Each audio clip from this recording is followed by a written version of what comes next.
Good day everyone. Today we'll be talking about aspergillosis.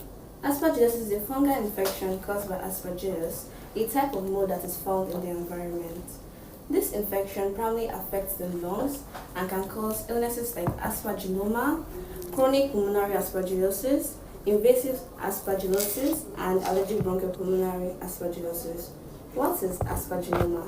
Aspergilloma is a fungal infection that causes the growth of fungal mass in the lung cavity. Chronic pulmonary aspergillosis is a long-term lung infection that is caused by Aspergillus fungi. Invasive aspergillosis, which is a type of organ-related Aspergillus infection.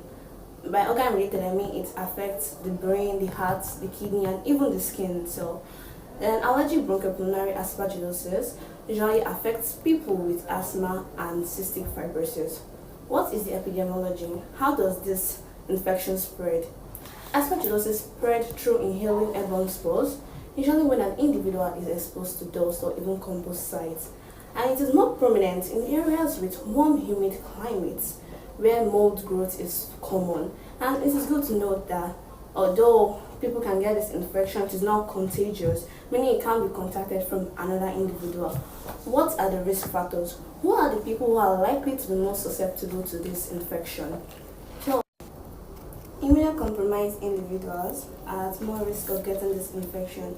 And by immunocompromised, I mean individuals with weakened immune system whereby their body is unable to fight off these infections. And who are these individuals under this category? We have people undergoing cancer treatment, organ transplantation, and even people who are taking immunosuppressants. And note that although most people do get exposed to this aspergillus spores, not everybody develops an infection except immunocompromised individuals. And although I said most, meaning not all, there's still a certain percentage of people who are likely to get an infection even if they are immunocompetent. So what are the signs and symptoms?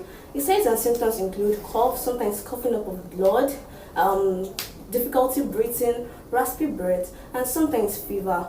And it is important to note that these symptoms I mentioned are non-specific, meaning they can be an indicator of any other kind of illness. So it is important to run diagnostic tests to know if these symptoms are actually caused by aspergillosis or any other kind of infection.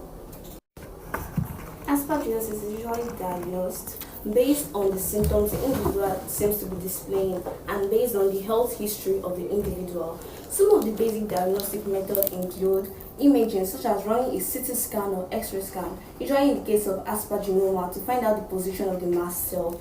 And we also have allergy tests, biopsy of the tissue gotten from either the lungs or the sinuses. We have microscopy, culturing, even histopathology and other diagnostic methods.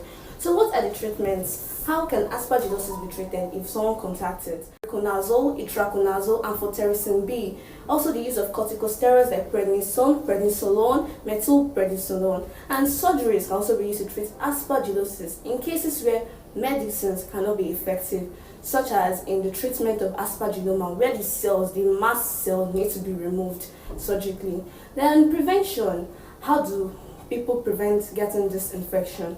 Aspergillosis can be prevented by avoiding areas with lots of dust, such as construction sites and areas with compost piles, and also going for medical checkup if you think you have been exposed. Thank you for watching.